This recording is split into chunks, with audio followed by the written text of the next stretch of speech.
যে মহারাজ পরীক্ষিত তাঁর শ্রী গুরুপাদ পদ্ম শ্রী সুখদেব গোস্বামীর নিকট যদিও পঞ্চম স্কন্ধে কত গুরুতর পাপের ফলে গুরুদণ্ড নরক যন্ত্রণা ভোগ করতে হয়, সেটি বিশদভাবে তিনি বর্ণনা দিয়েছিলেন। তা সত্ত্বেও শ্রী পরীক্ষিত মহারাজ পুনরায় নিবেদন করছেন, গুরুদেব আপনি নরক সম্বন্ধে আর স্বর্গ সম্বন্ধে প্রবৃত্তি মার্গ এবং নিবৃত্তি মার্গ অবলম্বনে যারা এই জগতের প্রবৃত্তিতে অনুরাগযুক্ত হয়ে উন্মাদ দশা প্রাপ্ত হয়েছেন, তাদের জন্য অনন্তকাল ধরে নরক যন্ত্রণা তাদের ভোগ করতে হয়। এক হচ্ছে মাতৃগর্ভের নরক যন্ত্রণা, আর জন্মের পর থেকে প্রকৃতির নিয়মে নরকীয় যন্ত্রণা, আর মৃত্যুর সময় নরকীয় যন্ত্রণা, আবার মৃত্যুর পরে ধর্মরাজের কাছে নিয়ে গিয়ে সেখানেও প্রবৃত্তি মার্গের জীবগুলোকে এইভাবে যে নরক যন্ত্রণায় তাদেরকে দগ্ধীভূত করছেন, আমি সেই সম্বন্ধে আপনার চরণে বিশেষ প্রার্থনা নিবেদন করছি, আপনি পুনরায় আমার নিকট একটু বিশদভাবে কীর্তন করুন।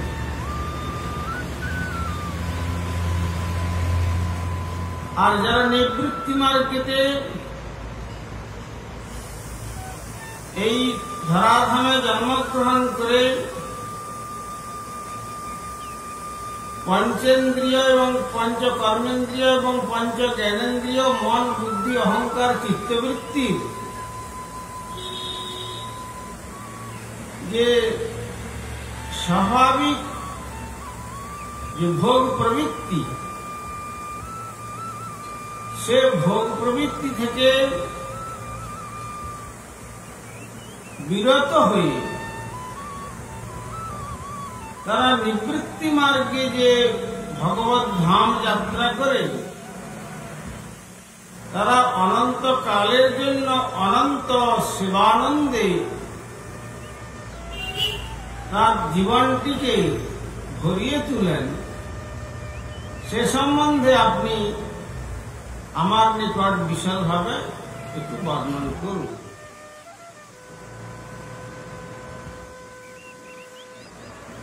অতএব মৃত্যুর পূর্বেই শরীর সুস্থ থাকতে থাকতে শীঘ্রই শাস্ত্রের নির্দেশ অনুসারে প্রায়শ্চিত্ত অনুষ্ঠানের যত্নবান করা উচিত। এটা তাহলে মানুষ জানতে পারবে, তা না হলে সময় নষ্ট হয়ে গেলে পাপের ফল আরো বর্ধিত হবে। অভিজ্ঞ চিকিৎসক যেমন রোগের গুরুত্ব এবং লঘুত্ব বিবেচনা করে চিকিৎসা করেন, তেমনি পাপের মহত্ব ও অল্পত্ব বিবেচনা করে সেই অনুসারে প্রায়শ্চিত্ত করা কর্তব্য। এটি কখন থেকে দরকার? প্রহ্লাদ মহারাজ বলেছেন, কৌমার ও আচরেত প্রাজ্ঞ। কৌমার কাল থেকে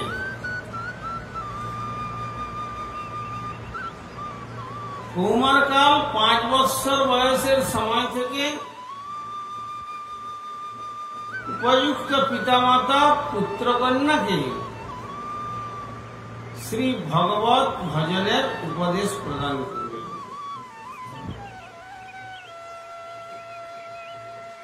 সুতরাং এখনো আমার হাতে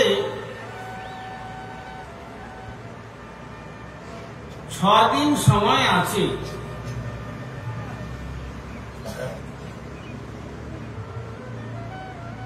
সুতরাং আপনি সেইভাবে আমাকে বিশেষ রূপে কিভাবে মৃত্যুর পর প্রবৃত্তি মার্গের জীব কুল নরক যন্ত্রণায় ছটপট করতে থাকে,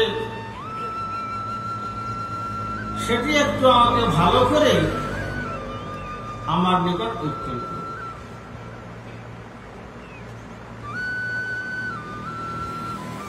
যেমন মনুসংহিতাতে বলা হয়েছে, কেউ যদি কাউকে হত্যা করে তাকে ফাঁসি দেওয়া উচিত।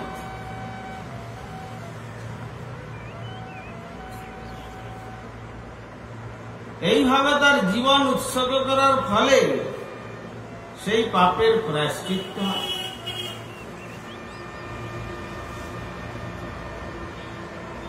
পূর্বে এই প্রথাটি সারা পৃথিবী জুড়ে প্রচলিত ছিল, কিন্তু যেহেতু এখন মানুষেরা নাস্তিক হয়ে গেছে, তাই প্রাণদণ্ড বন্ধ করে দেওয়া হয়েছে। তবে বিবেচনাটি মোটেই বিচক্ষণ নয়।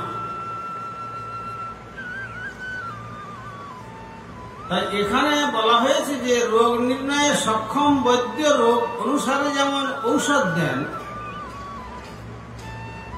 রোগ যদি কঠিন হয় তবে ঔষধটি অবশ্যই কড়া ডোজের হবে। হত্যাকারীর পাপের ভার যদি অত্যন্ত প্রবল হয়, মনুসংহিতা অনুসারে আততায়ী দোষের পাপ নাস্তি, আততায়ীকে হত্যা করা, তাহলে তাতে কোনো পাপ স্পর্শ করে না।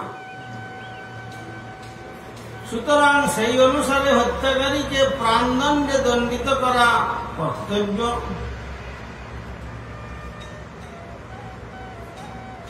হত্যাকারীকে প্রাণদণ্ড দিয়ে সরকার তার প্রতি কৃপা প্রদর্শন করেন, কারণ এ জীবনে যদি তাকে প্রাণদণ্ড না দেওয়া হয়, তাহলে তার পরবর্তী জীবনে তাকে নৃশংসভাবে নিহত হতে হবে এবং বহু দুঃখ কষ্ট ভোগ করতে হবে। যেহেতু মানুষ পরলোকে এবং প্রকৃতির জটিল কার্যকলাপের কথা কিছুই জানে না, তাই তারা তাদের নিজেদের মন গড়া আইন তৈরি করে নেয়।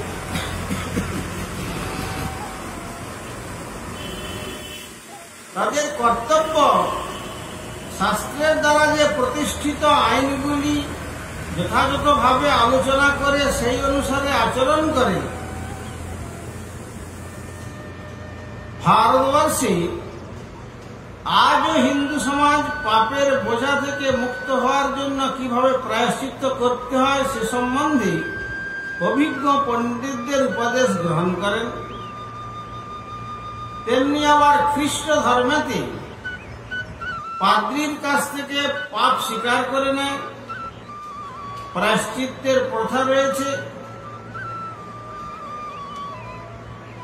তাহলে প্রায়শ্চিত্ত করা যে প্রয়োজন, পাপের গুরুত্ব এবং লঘুত্ব অনুসারে এটি বিশেষ প্রয়োজন।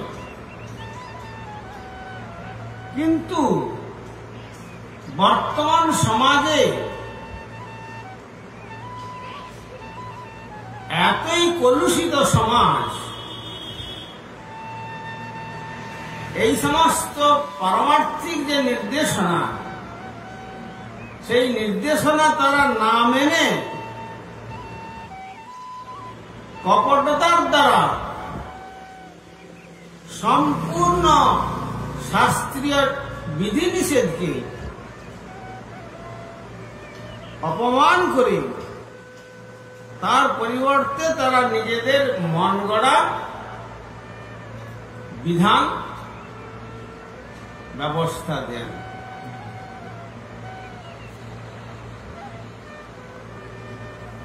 তারপরে পরবর্তীকালে শ্রী পরীক্ষিত মহারাজ আবার জিজ্ঞাসা করছেন, শ্রী রাজবাচ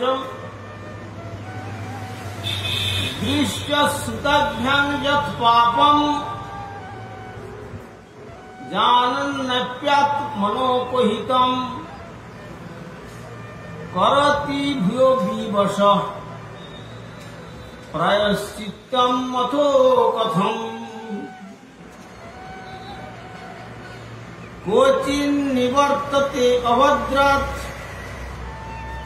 কোচিৎ চরতি তৎপুনঃ প্রায়শ্চিত্তম মথো পার্থম মন্যে কুঞ্জর শৌচবৎ। পুনরায় পরীক্ষিত মহারাজ আবার শ্রী গুরুপাদ পদ্মরূপী সুখদেব গোস্বামীকে বললেন, মানুষ জানে যে পাপ কর্ম করা তার পক্ষে অকল্যাণকর, কারণ সে দেখতে পাচ্ছে যে রাষ্ট্রের আইনে পাপী দণ্ডিত হয়। সাধারণ মানুষেরা তাকে তিরস্কার ও নিন্দা করে। শাস্ত্র ও তত্ত্বজ্ঞ ব্যক্তিদের কাছ থেকে সে জানতে পারে যে পাপীকে পরবর্তী জীবনে নরক যন্ত্রণা ভোগ করতে হয়। তা সত্ত্বেও মানুষ বারবার পাপ কর্মে লিপ্ত হয়, এমনকি প্রায়শ্চিত্ত করার পরেও। অতএব এই প্রকার প্রায়শ্চিত্তের কি মূল্য আছে? যখন শ্রী সুখদেব গোস্বামীকে মহারাজ পরীক্ষিত জিজ্ঞাসা করলেন, পাপের গুরুত্ব এবং লঘুত্ব অনুসারে তাকে প্রায়শ্চিত্ত করতে হয়, তখন পরীক্ষিত মহারাজ আবার জিজ্ঞাসা করছেন যে পাপীকে তার প্রায়শ্চিত্তের বিধান দেওয়া হলো, প্রায়শ্চিত্ত করার পরে আবার দেখা যায় যে সে মানুষ পাপ কর্মেতে লিপ্ত হয়। এমনকি প্রায়শ্চিত্ত করার পরেও। অতএব এই প্রকার প্রায়শ্চিত্তের কি মূল্য আছে? পাপ কর্ম না করার ব্যাপারে অত্যন্ত সচেতন ব্যক্তিও কখনো কখনো পুনরায় পাপ কর্মে লিপ্ত হয়। তাই আমি এই প্রায়শ্চিত্তের পন্থাকে হস্তি স্নানের মতো নিরর্থক বলে মনে করি। পরীক্ষিত মহারাজ বলছেন, গুরুদেব আপনি যে প্রায়শ্চিত্তের কথা বলছেন, নরক যন্ত্রণা ভোগ করে তার প্রায়শ্চিত্ত হয়, কিন্তু আমার সেটা মনে হচ্ছে যদি যথার্থ প্রায়শ্চিত্ত হতো তাহলে আর তার চিত্তের মধ্যে পাপ করার প্রবৃত্তি থাকতো না। কিন্তু আজ মাতৃহত্যা করেছে,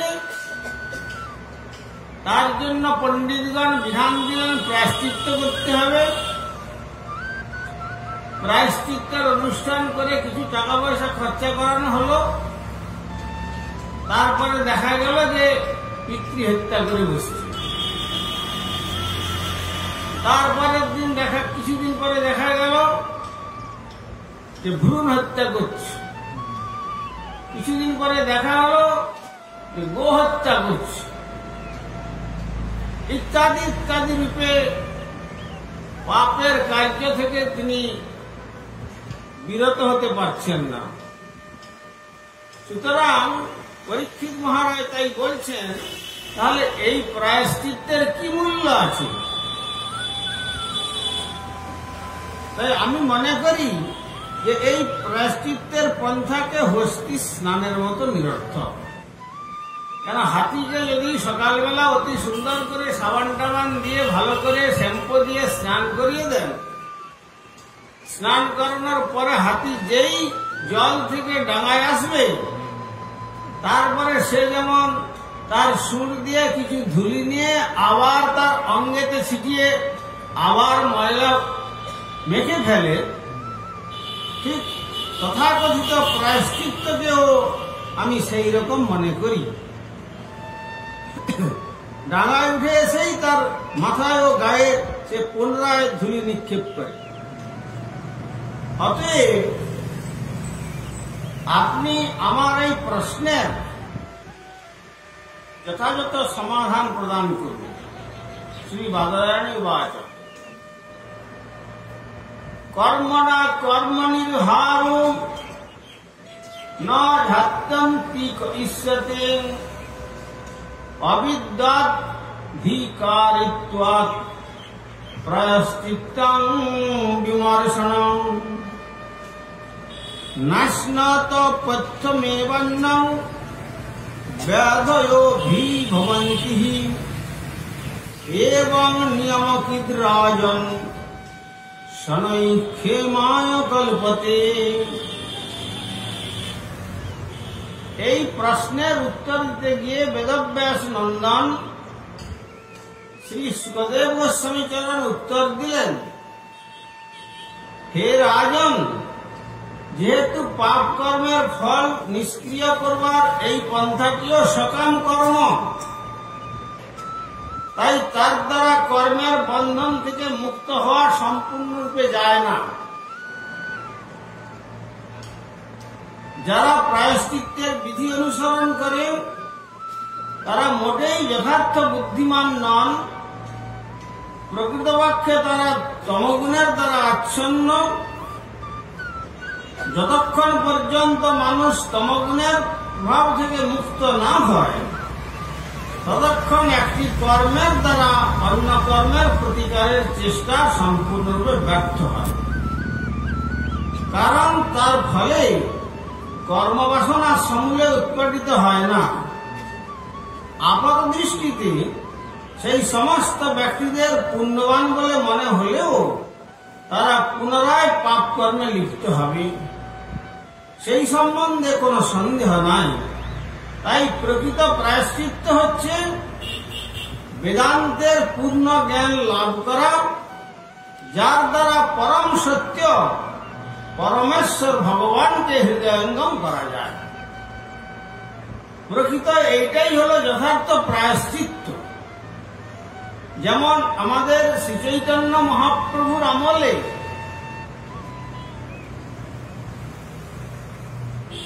যখন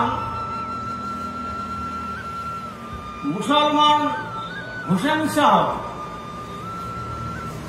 তিনি যখন রাজত্ব ফিরে পেয়েছিলেন,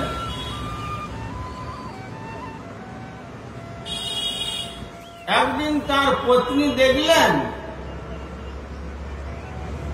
যে তার পিঠে বেত্রের আঘাত।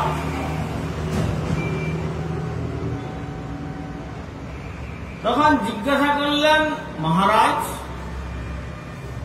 আপনার পৃষ্ঠদেশে এই বেত্রের আঘাত কি করে এলো? তখন তিনি বলেছিলেন যে আমি যখন রাজা হতে পারি নাই, রাজার প্রজা হয়ে কার্য করেছিলাম, আমার ত্রুটি দেখে রাজা আমাকে শাসন করেছিল। সেই শাসনের চিহ্ন।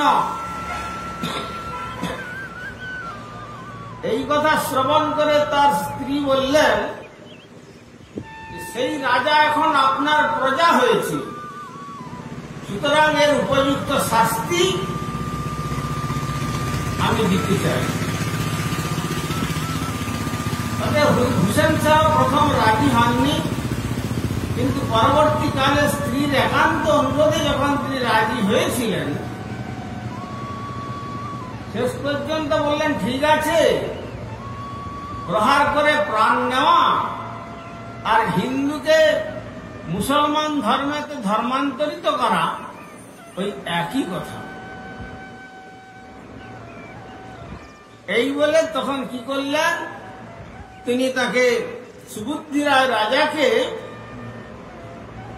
সেই করোয়ার জল মুসলমানদের জোরপূর্বক তার মুখে দিয়ে পান করিয়েছিলেন। তখন সেই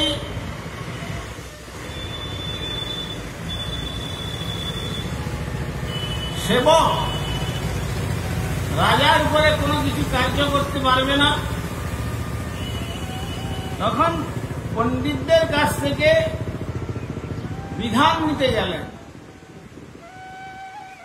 পণ্ডিতরা বললেন, এখন যে অবস্থায় ঘটেছে এতে ফুটন্ত ঘৃত অগ্নিতে ফুটিয়ে তপ্ত ঘৃত আপনার মুখে ঢেলে দেওয়া হবে, এইটাই যথার্থ প্রায়শ্চিত্ত।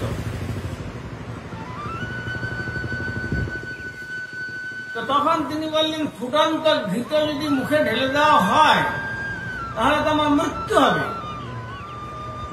তাহলে এইভাবে না মরে আমি তো অন্য উপায় অবলম্বন করতে পারি। কিন্তু ব্রাহ্মণদের এই ব্যবস্থাপত্র তিনি ভালোভাবে নিতে পারলেন না। তারপরে তিনি চলে গেলেন কাশীতে। কাশীতে গিয়ে শুনলেন যে তপন মিশ্রের বাড়িতে শ্রীমান মহাপ্রভু আছেন। তিনি সন্ন্যাসী, সন্ন্যাস ধর্ম প্রচারের জন্য তিনি পরিব্রাজক বেশে প্রচার করছেন। তো তিনি তখন মহাপ্রভুর কাছে গিয়ে জিজ্ঞাসা করলেন যে এই অবস্থা আমার, তথাকথিত পণ্ডিত সমাজে আমি প্রায়শ্চিত্তের কথা জিজ্ঞাসা করেছি, প্রায়শ্চিত্ত পুছিল তাদের পণ্ডিতের গণে, তারা কয়ে তপ্ত ঘৃত খাইয়া ছাড়হ পরাণে। কিন্তু তাদের প্রায়শ্চিত্তকে আমি ঠিক যথাযথ প্রায়শ্চিত্ত না মেনে তাই আপনার কাছে এলাম, আপনি কৃপা করে আমার উপযুক্ত প্রায়শ্চিত্তের বিধান প্রদান করুন। তখন মহাপ্রভু কি প্রায়শ্চিত্ত দিলেন? প্রভু কহে, ইহা হইতে যাহ বৃন্দাবন, নিরন্তর কর কৃষ্ণ নাম সংকীর্তন। এক কৃষ্ণ নামে তোমার পাপ দোষ যাবে, আর কৃষ্ণ নাম লইতে কৃষ্ণ স্থান পাবে, আর কৃষ্ণ নাম লইতে কৃষ্ণ স্থানে স্থিতি অতি মহাপাতকীর এই প্রায়শ্চিত্ত। তুমি নিরন্তর কৃষ্ণ নাম কীর্তন করতে করতে বৃন্দাবনে যাও, আর বৃন্দাবনে গিয়ে কৃষ্ণ নাম কীর্তন করো, তখন বৃন্দাবনে তোমার থাকার মনের ভাব পরিবর্তন হবে। আর তৃতীয়বার যখন তুমি দৃঢ়ভাবে নাম করবে তখন দেখবে তোমার সমস্ত পাপের প্রায়শ্চিত্ত হয়ে গেছে। এর দ্বারা তুমি আর পাপীর ফলে যে নরক যন্ত্রণা ভোগ করতে হয় সে যন্ত্রণা ভোগ করতে হবে না। এইটাই হলো শ্রীমান মহাপ্রভুর ধর্মের প্রায়শ্চিত্ত। হে রাজন, রোগী যেমন চিকিৎসকের দেওয়া পথ্য আহারের ফলে ধীরে ধীরে সুস্থ হয়ে ওঠে, তাকে যেমন ব্যাধি আর আক্রমণ করতে পারে না, তেমনি যিনি জ্ঞানের বিধিনিষেধগুলি পালন করে চলেন তিনি ক্রমে ক্রমে জড় কলুষ থেকে মুক্তির পথে অগ্রসর হন। এছাড়া যদি প্রাকৃত প্রায়শ্চিত্ত বেদের কর্মকাণ্ডীয় বিধানেতে এইভাবে প্রায়শ্চিত্ত করেন, সেখানে বলা হয়েছে কর্মকাণ্ড জ্ঞানকাণ্ড কেবলই বিষের ভাণ্ড, অমৃত বলিয়া যেবা খায়, নানা জনি সদা ফিরে কদর্য ভক্ষণ করে, তার জন্ম অধঃপতি। সুতরাং বেদের কর্মকাণ্ড এবং জ্ঞানকাণ্ডকে সেখানে মর্যাদা বিশেষ প্রদান করা হয় নাই, তাকে বিষ ভাণ্ডার সঙ্গে তুলনা করেছেন। তার দ্বারা নানা যদি সদা ফিরে ওই তপ্ত ঘৃত খেয়ে যদি ওই রাজার প্রাণ যদি যেত, তাহলে তাকে আবার জন্মান্তরে প্রবেশ করতে হতো। কিন্তু মহাপ্রভু যে বিধান দিলেন যে তুমি নিরন্তর হরিনাম কীর্তন করতে করতে শ্রীরাম বৃন্দাবন যাত্রা করো, আর সেই ধামে গিয়ে যদি তুমি হরিনাম সংকীর্তন করো, হরিনামের ফল ইহলোক ছাড়িয়ে পরলোক ছাড়িয়ে প্রকৃতির পরপারে ব্রহ্মাণ্ডের পরপারে সেই গোলক বৃন্দাবনে তোমাকে অনন্তকালের জন্য তুলে নিয়ে চলে যাবে। এইটাই যথার্থ প্রায়শ্চিত্ত। শ্রীমান মহাপ্রভু সেই কথাই বললেন।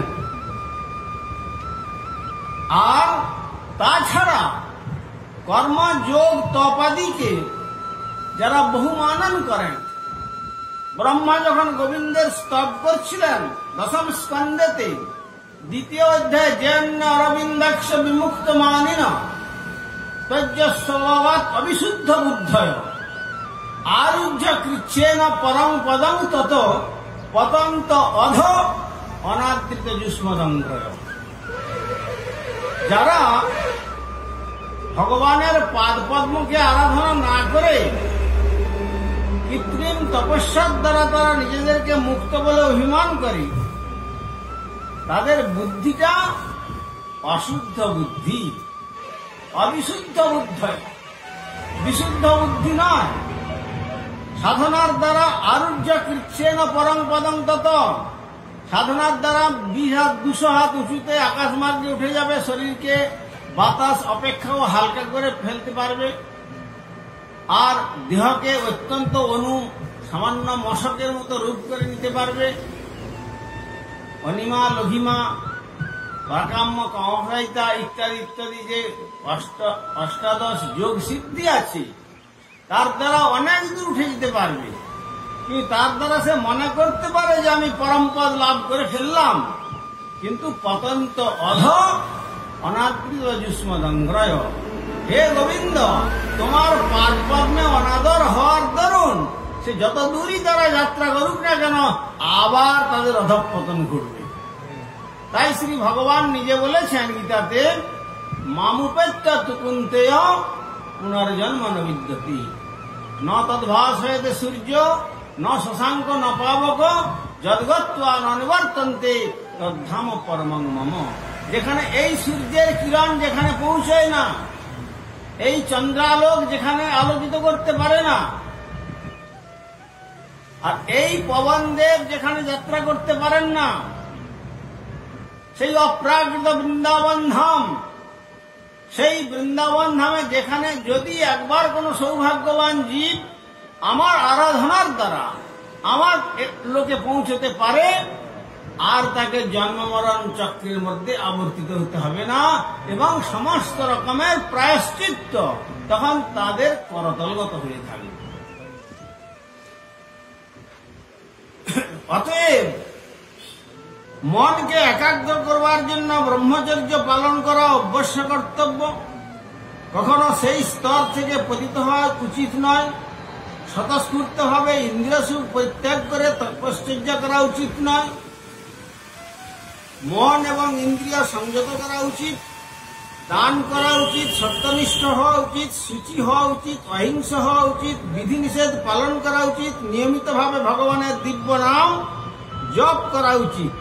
এইভাবে ধর্মতত্ত্ব সম্বন্ধে অবগত শ্রদ্ধা সমন্বিত ধীর ব্যক্তি তার দেহ, বাণী ও মনের দ্বারা কৃত সমস্ত পাপ থেকে সাময়িকভাবে পবিত্র হন, কিন্তু পাপগুলি বাঁশ ঝাড়ের নিচে শুকনো লতার মতো, সেগুলি আগুনে পোড়ানো হলেও তাদের মূল থেকে প্রথম সুযোগেই আবার সেই লতাগুলি গজাতে থাকে। তখন শ্রী শুকদেব গোস্বামী এই কথা যখন বললেন, বলার পরে বলছেন, এই যে প্রায়শ্চিত্তের বিধি বেদেতে কর্মকাণ্ড বিধানে দেওয়া আছে, সেই প্রায়শ্চিত্ত কিরকম?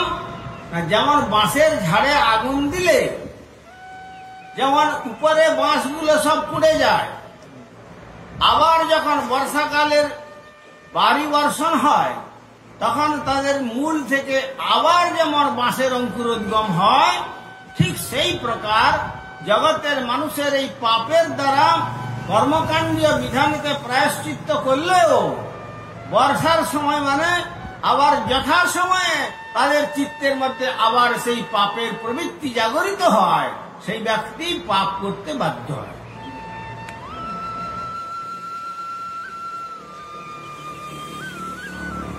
কেচিৎ কেবলয়া ভক্ত্যা বাসুদেব পরায়ণা অঘং ধুন্নন্তি কাস্নেন নিহারমিব ভাস্করম। যারা সম্পূর্ণরূপে শুদ্ধ কৃষ্ণ ভক্তির পন্থা অবলম্বন করেছেন, তারাই কেবল পাপ কর্মরূপ আগাছাকে সমূলে উৎপাদিত করতে পারেন। সেই আগাছাগুলির পুনরুদ্গমের আর কোনো সম্ভাবনা থাকে না। ভগবত ভক্তির অনুশীলনের প্রভাবেই কেবল তা সম্ভব হয়। ঠিক যেমন সূর্য তার কিরণের দ্বারা অচিরেই কুয়াশাকে দূর করে দেয়, যেমন অরুণোদয় কালেই সূর্যকে উদয় হতে হয় না, অরুণোদয় কালেই যেমন অন্ধকার দূরীভূত হয়ে যায়, তেমনি এই যে যত বড়ই পাপী হোক না কেন, তিনি যদি ভগবান শ্রী গোবিন্দের নাম মহচ্চরণ আশ্রয় করে তারা শ্রী নাম গ্রহণ করেন, তাহলে নামাভাসেই যেমন সূর্যের উদয়ের প্রকাশের প্রয়োজন হয় না, অরুণোদয়তেই অন্ধকার চলে যায়, তেমনি নামাভাসেই তার মুক্তি হয়ে যায় বন্ধন থেকে।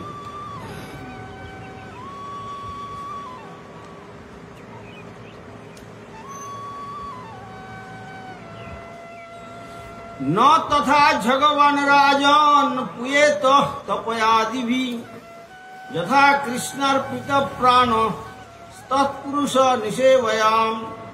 অর্থাৎ হে রাজন, কোন পাপী যদি ভগবত ভক্তের সেবায় যুক্ত হওয়ার মাধ্যমে শ্রীকৃষ্ণের চরণে আত্মসমর্পণ করে, তাহলে তিনি সম্পূর্ণরূপে পবিত্র হতে পারেন। আমি পূর্বে বলেছি যে তপশ্চর্য, ব্রহ্মচর্য, প্রায়শ্চিত্তের অন্যান্য পন্থার দ্বারা এই প্রকার পবিত্রতা লাভ করা যায় না। তাহলে কিসের দ্বারা পবিত্রতা লাভ করা যায় না? যদি অতি মহাপাপীও ভগবত ভক্তের আনুগত্যে শ্রী ভগবানের সেবায় আত্মসমর্পণ করেন, তার দ্বারাই একমাত্র তাদের সম্পূর্ণরূপে তারা পবিত্র হয়ে যায়। সেখানে কি হয় না, সমূলে পাপ বীজ অবিদ্যা সমূলে উৎপাদিত হয়। যখন পাপ বীজ সমূলে উৎপাদিত হয়ে যায়, তখন আর সেখান থেকে পাপের আর পুনরুদ্গমের কোনো সম্ভাবনা থাকে না। সদৃচির জয়ং লোকে পন্থা ক্ষেম অকুতো ভয় সুশীল সাধব যত্র নারায়ণ পরায়ণাম। সুশীল সদ্গুণ সম্পন্ন শুদ্ধ ভক্ত যে পথ অনুসরণ করেন, সেটি এই জগতের সবচেয়ে মঙ্গলময় পথ। সেই পথ ভয়বিহীন এবং শাস্ত্রের অনুমোদিত কথা। প্রায়শ্চিত্তানি চীর্ণানি নারায়ণ পরান্মুখম ন নিষ্পুনন্তি রাজেন্দ্র সুরা কুম্ভ মিবাপগাম। তখন শ্রী শুকদেব গোস্বামী চরণ পরীক্ষিত মহারাজকে বলছেন, রাজন, সুরাভাণ্ড যেমন বহু নদীর জলে ধৌত করলেও সেই ভাণ্ড কখনো শুদ্ধিতা প্রাপ্ত হয় না, তেমনি অতি সুন্দরভাবে অনুষ্ঠিত প্রায়শ্চিত্তের পন্থার দ্বারা অভক্ত কখনোই পবিত্রতা লাভ করতে পারে। সুরাভাণ্ডকে যেমন বহু নদীতে যদি ধোয়াও যায়, সেটা যেমন সুরাভাণ্ডের মধ্যে আর গঙ্গা জল রাখলে যেমন তার পবিত্রতা থাকবে না, তেমনি এক সুন্দরভাবে যত কঠিন প্রায়শ্চিত্ত করা যাক না কেন, অভক্ত ব্যক্তি কখনো পবিত্র হতে পারে না।